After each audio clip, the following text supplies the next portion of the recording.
Seperti biasa, karena spoiler episode 129 sudah tayang, mari kita bahas seperti apa alur ceritanya. Mari kita mulai. Sementara kelompok dokter peri kecil mati-matian menggenggam jerami terakhir, yaitu segel naga di tangan Ziyan untuk mengetahui keberadaan Xiaoyan. Di sisi lain, di dalam wilayah bintang, sosok kurus duduk bersila di ruang kosong. Benang dari bibit api ungu coklat tiba-tiba merembes keluar dari pori-pori tubuhnya. Sudah hampir 8 bulan sejak Xiaoyan menutup matanya. Tubuhnya bahkan tidak bergerak. Suatu gerakan yang tidak biasa tiba-tiba terpancar dari lautan api. Pada saat ini, benang api ungu coklat terus melonjak keluar dari tubuh Xiaoyan. Api-api ini bergerak dan akhirnya mereka samar-samar membentuk naga api ungu coklat yang besarnya beberapa ratus meter. Sekilas itu adalah tubuh sebenarnya dari api 3000 terbakar di masa lalu. Mulutnya terbuka saat kekuatan hisap terbentuk. Meskipun naga besar menelan dengan sekuat tenaga, itu tidak dapat secara signifikan mengurangi ukuran lautan api. Setelah naga besar merasa puas menelan api ungu hitam, tubuh besarnya kembali menyusut sebelum berubah menjadi gumpalan api ungu coklat yang meresap ke atas kepala Xiaoyan. Sepasang mata yang telah tertutup rapat selama setengah tahun akhirnya gemetar ketika naga besar memasuki tubuh Xiaoyan. Nafas yang luar biasa panas perlahan mengikuti tenggorokan Xiaoyan saat meludah keluar.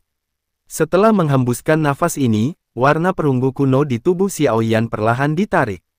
Apakah aku akhirnya berhasil? Xiaoyan perlahan menurunkan kepalanya. Mengepalkan tangannya, sekelompok api ungu coklat memancarkan suara engah dan muncul. Ini adalah api surgawi barunya. Penggabungan dari 3 api surgawi. Api 3000 terbakar, api inti teratai hijau, dan api hati jatuh. Karena ini terbentuk dari penggabungan 3 jenis api surgawi, itu akan disebut api 3000 hati teratai. Xiaoyan tersenyum saat melihat sekelompok api ungu coklat di tangannya. Kemudian, tangannya tiba-tiba menjulur, kepalanya terangkat dan teriakan jelas bergema di dalam wilayah bintang. Teriakan itu panjang dan tulang-tulang di seluruh tubuh Xiaoyan tiba-tiba meledak pada saat ini. Pada saat yang sama, auranya naik dengan kecepatan yang mengejutkan. Douzong bintang 4, bintang 5, bintang 6, bintang 7. Bintang 9, Douzong bintang 9. Xiaoyan merasakan douqi di dalam tubuhnya. Senyum di sudut mulutnya melebar. Dia merasa sangat puas dengan kondisinya saat ini. Matanya tiba-tiba meluncur pada boneka iblis langit di sisinya, dan dia segera menjadi kaget karena melihat warna emas di tubuh boneka semakin terang. Apakah ini karena penyempurnaan suhu tinggi? Xiaoyan tiba-tiba memahami sesuatu. Suhu di dalam wilayah bintang sangat tinggi. Jika dia tidak berhasil menelan api 3000 terbakar, sepertinya nasibnya tidak akan lebih baik. Dalam hal ini, izinkan aku memanfaatkannya dengan sebaik-baiknya. Xiaoyan tersenyum. Telapak tangannya menghadap lautan api sebelum tiba-tiba mengepal. Kekuatan hisap yang menakutkan segera melonjak ke segala arah. Gelombang demi gelombang api ungu hitam berubah menjadi banyak pilar api yang mendesing ke telapak Xiaoyan. Kompres. Mata Xiaoyan mengeras saat dia dengan lembut berteriak sambil mengamati nyala api megah yang telah berkumpul di tangannya. Segera, energi api di atas telapak Xiaoyan tiba-tiba mulai berputar dan berubah menjadi cahaya ungu kehitaman sebelum tersebar. Manik ungu hitam seukuran bayi juga muncul di telapak tangannya. Manik-manik semacam ini terbentuk bibit api petir. Xiaoyan telah menemukannya di beberapa gulungan yang ditinggalkan Yao Lao. Hal ini bisa dibilang cukup unik. Diperlukan teknik khusus untuk memadatkan api hingga ekstrim. Akhirnya, itu akan membentuk manik ini. Berdasarkan tebakan Xiaoyan, manik api petir yang dia ciptakan dengan api 3000 terbakar bisa meledakkan bahkan seorang ahli Douzun pada keadaan yang sangat menyedihkan. Xiaoyan diam-diam tertawa, mengepalkan tangannya. Kekuatan hisap yang kuat sekali lagi melonjak keluar. Sementara Xiaoyan sedang menyempurnakan manik-manik petir api, dia tidak menyadari bahwa tindakannya telah menyebabkan Menara Pil saat ini untuk turun pada keadaan cemas. Hampir semua ahli dari Menara Pil sudah melangkah keluar pada saat ini. Banyak mata cemas berkumpul di pintu keluar wilayah bintang. Xuan Yu, Tian Leizi, mari kita perkuat segel. Mata Xuan Kongzi menatap serius kedua orang lain di sampingnya saat dia berbicara. Ya, Xuan Yu dan Tian Leizi mengangguk dengan wajah serius. Mereka dengan jelas memahami kekuatan penghancur yang akan turun hujan jika wilayah bintang meletus. Dokter peri kecil, apakah kita perlu pergi? Tian Huo Zunze di salah satu puncak gedung di sekitar menara pil melihat ke ruang yang terdistorsi dengan sedikit cemberut. Dokter peri kecil menggeleng setelah mendengar pertanyaan Tian Huo Zunze. Aku ingin menunggunya. Tian Huo Zunze menghela nafas pelan. Dia melirik Ziyan di samping, yang menggosok kepalanya dalam kesulitan. Ziyan terus meraih seutas rambut dan bermain dengan segel cahaya keemasan di tangannya. Masih belum ada masalah dengan segel naga itu. Xiao Yan pasti, seharusnya baik-baik saja, tapi mengapa tidak ada kabar tentangnya setelah sekian lama? Ziyan diam-diam melirik dokter peri kecil di sisinya sementara dia mengucapkan kata-kata ini. Mata dokter peri kecil dengan mantap tertuju pada ruang yang beriak di langit. Perkuat segel, Xuan Kongzi dengan tegas berteriak saat dia berdiri di langit. 3 cahaya kuat menerobos masuk ke ruang kosong. Ada lingkaran, riak tak terlihat yang diam-diam menyebar. Namun, sebelum mereka bisa menghela nafas lega, mereka tiba-tiba melihat ruang di pintu keluar wilayah bintang tiba-tiba berfluktuasi dengan cara yang aneh. Segera, retakan setinggi 30 meter perlahan muncul di depan ekspresi suram kelompok Xuan Kongzi. Ini sudah berakhir. Ekspresi trio Xuan Kongzi langsung menjadi luar biasa buruk ketika mereka menyaksikan garis retak ruang. Boom! Suara Xuan Kongzi baru saja terdengar. Namun retakan itu tiba-tiba bergetar. Api ungu hitam mengerikan menyapu seperti badai. Kota suci pil menjadi panik saat ini. Bentuk formasi besar. Wajah Xuan Kongzi menjadi hijau saat dia dengan marah berteriak. Dimengerti, banyak ahli dari menara pil berteriak serempak. Banyak douci yang kuat menembak ke arah langit seperti pilar cahaya pada saat ini. Api sialan ini, kembali, tepat ketika para ahli dari menara pil sedang mempersiapkan formasi, sosok kurus perlahan muncul di tengah api ungu hitam yang mengerikan. Bahkan kutukan samar pun keluar. Meskipun suara ini tidak terlalu keras, trio Xuan Kongzi di langit serta kelompok dokter peri kecil di gedung langsung menegang. Ketika kutukan itu muncul, api ungu hitam yang telah meluncur keluar dari celah ruang seperti gunung berapi, segera menjadi lamban. Setelah itu, dengan cepat ditarik kembali ke celah ruang. Itu, Xiao Yan, dia masih hidup. Bagaimana mungkin? Setelah perasaan tertegun berlangsung selama beberapa saat, seseorang akhirnya mengenali sosok yang seperti bintang ini. Dalam sekejap, banyak percakapan pribadi dengan cepat bermunculan di dalam kota. Bahkan dengan ketenangan Xiao Yan, dia merasa sedikit bingung ditatap oleh tatapan aneh ini. Mengangkat kepalanya, dia tersenyum pada wajah tertegun dari trio Xuan Kongzi di langit.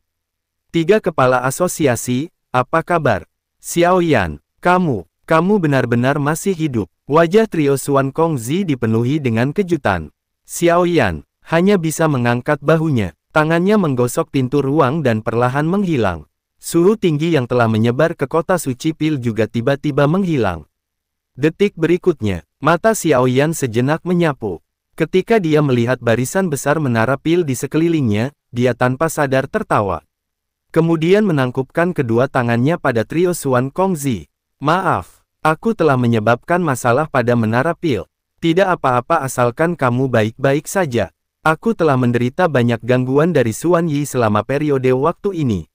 Selain itu, jika sesuatu terjadi padamu di wilayah menara pil kami, Yao Chen pasti akan datang dan menemukan masalah ketika dia melarikan diri di masa depan.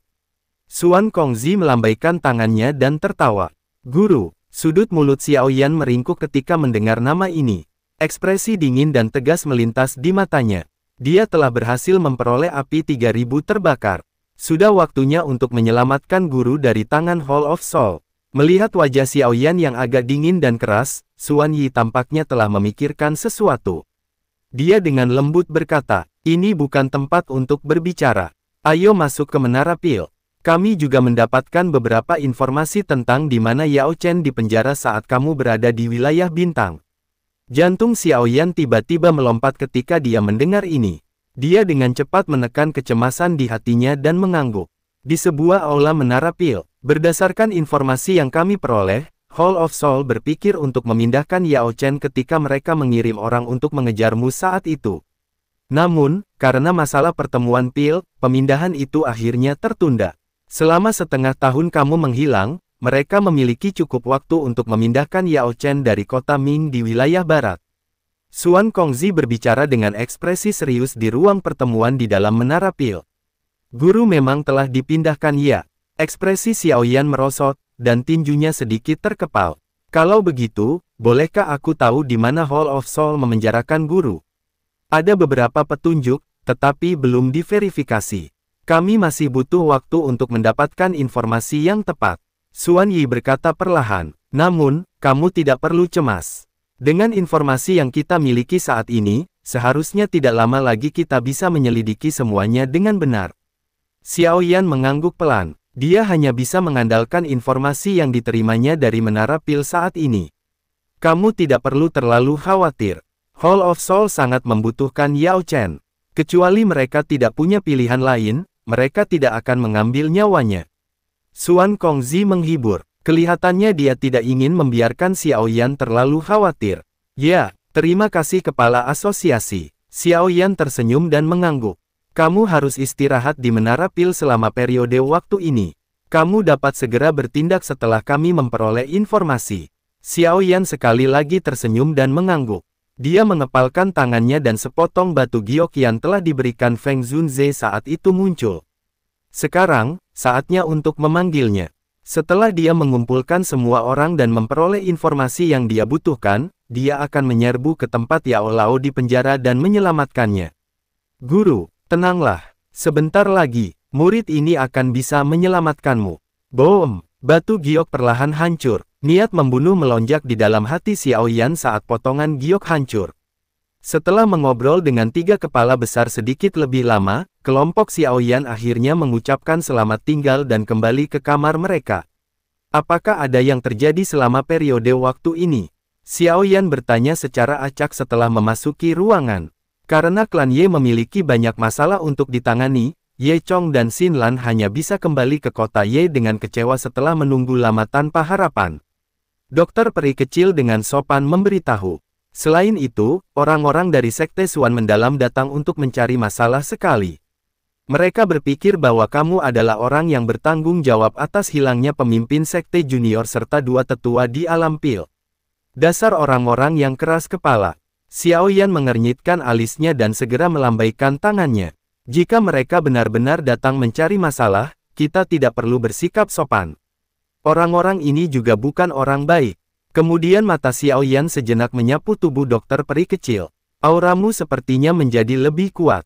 Douzun bintang 3. Tubuh racun menyedihkan yang sepenuhnya terkendali memang mengerikan. Tian Huo Zunze di sampingnya tertawa getir. Tuan Huo tidak perlu meremehkan dirimu sendiri. Kamu telah menstabilkan dirimu di puncak Douzun bintang 1. Menerobos ke level Douzun bintang 2 atau bahkan pulih ke puncakmu sebelumnya, hanyalah masalah waktu. Dokter peri kecil tersenyum saat dia menjawab. Sulit, mampu pulih ke kekuatan Douzun sudah melampaui ekspektasiku. Aku hanya berada di level Douzun bintang 5 saat puncakku. Tian Huo Zunze sekali lagi tertawa getir. Itu mungkin tidak pasti. Jari Xiaoyan mengetuk meja dengan lembut. Apakah Tuan Huo pernah mendengar tentang pil obat tingkat 8 yang disebut pil jamur hijau? Berdasarkan perkiraanku, jika Tuan Huo mengonsumsi pil obat ini, kamu seharusnya dapat pulih ke tingkat Douzun bintang 3. Bintang 3, itu juga cukup. Tian Huo Zunze tidak kecewa. Mampu melompat dari bintang 1 ke bintang 3 juga merupakan peningkatan yang sangat cepat. Baiklah, setelah aku beristirahat beberapa hari lagi, aku akan mencoba membantu Tuan Huo memurnikan pil jamur hijau sebelum menara pil berhasil memperoleh informasi apapun. Xiaoyan tersenyum dan berdiri. Kemudian berjalan ke kamarnya. Sudah cukup larut. Kalian semua harus beristirahat lebih awal. Beritahu aku jika menara pil punya berita. Aku mungkin akan melakukan retret selama beberapa hari. Memasuki kamarnya, Xiaoyan mengeluarkan gulungan yang diberikan Sun Er sebelum pergi. Sebuah gulungan yang berisi 3 teknik segel dewa terakhir yaitu, segel membalik tanah, segel mengubur langit, dan segel dewa kuno. Dia harus mempelajari 3 teknik yang tersisa sebelum dia melakukan perjalanan untuk menyelamatkan gurunya. 5 hari berlalu dengan cepat saat Xiaoyan berlatih keterampilan segel dewa. Selama periode waktu ini, Dia telah mempraktekkan segel membalik tanah dan segel mengubur langit berkali-kali. Pelatihan tak kenal lelah Xiao Yan berlanjut selama 7 hari sebelum tiba-tiba dipatahkan oleh dokter peri kecil. Tepat ketika Xiao Yan bersukacita karena dia berpikir bahwa Menara Pil telah berhasil mendapatkan berita tentang Yao Lao, dokter peri kecil memberitahunya bahwa masalah telah datang saat mengetuk pintunya. Sekte Suan mendalam, dokter peri kecil sedikit mengangguk. Selain itu, cukup banyak orang telah datang. Kali ini, sepertinya ketua Sekte Suan mendalam ingin mengambil nyawamu demi nyawa putranya. Xiao Yan tidak berekspresi. Dia turun dari tempat tidur dan berkata dengan samar, "Kalau begitu, mari kita lihat apakah dia memenuhi syarat." Sementara itu, sebuah area kosong di luar Menara Pil. Biasanya, lalu lintas manusia tidak berhenti di sekitar sini. Namun, pada saat ini, aliran manusia yang seharusnya terus bergerak, telah berkumpul menjadi kerumunan. Hampir 100 sosok berdiri tegak di tanah kosong ini. Aura dingin samar-samar menyebar dari mereka. Jelas, mereka penuh dengan niat jahat dari cara mereka datang. Tetua Ciuling, kamu tidak perlu menggunakan Menara Pil untuk menekanku. Orang lain mungkin takut, tetapi aku tidak. Mata Chen Tiannan, pemimpin Sekte Suan mendalam, sedingin es saat menatap Ciuling. Putraku tewas di tangan Xiao Yan. Hari ini, aku yang akan meninggalkan beberapa kata yang kejam. Aku di sini untuk mencarinya untuk menemani putraku dalam kematian. Ciuling tidak mengerutkan kening. Dia menjawab dengan suara yang dalam. Sudah lama aku berkata bahwa kamu dapat pergi dan mencari bajingan tua Mugu dari Hall of Soul mengenai masalah ini. Bajingan tua Mugu itu mungkin memiliki beberapa tanggung jawab, tetapi Xiao Yan juga salah satu pembunuh. Serahkan dia kepadaku dan aku akan segera pergi. Chen Tiannan menuntut dengan dingin. Atas dasar apa kamu memperlakukan Menara Pil? Haruskah kami menyerahkan Xiao Yan hanya karena kamu berkata begitu? Kamu, Chen Tiannan, masih tidak memiliki kualifikasi seperti itu. Ciuling berteriak marah ketika melihat Chen Tiannan sangat keras kepala. Tetua Ciuling benar-benar bertindak dengan cara yang hebat. Tidak peduli bagaimana orang mengatakannya, Sekte Suan Mendalam juga dianggap sebagai salah satu dari 3 sekte bawahan dari Sekte Langit Mendalam milikku. Jika kita bahkan tidak bisa membalas dendam untuk putra seorang pemimpin sekte, siapa yang akan mempercayai Sekte Langit Mendalam milik kami di masa depan? Sosok pemuda perlahan melangkah keluar dari belakang Chen Tiannan setelah kata-kata Ciuling terdengar. Siapa kamu? Mata Ciuling menyipit saat dia menatap sosok yang melangkah maju. Sekte Langit Mendalam, Yi Chen. Yi Chen tersenyum tipis. Sikapnya sangat luar biasa. Namun, ketika nama sederhana ini terdengar, itu menyebabkan semua orang merasakan niat membunuh yang keras dan dingin. Sekte Langit Mendalam, Yi Chen. Ciuling sedikit terkejut. Dia langsung teringat sesuatu dan mulai mengerutkan kening. Mungkinkah Yi Chen yang dikenal sebagai Iblis Yi di Sekte Langit Mendalam? Nama Iblis Yi cukup terkenal di seluruh dataran tengah.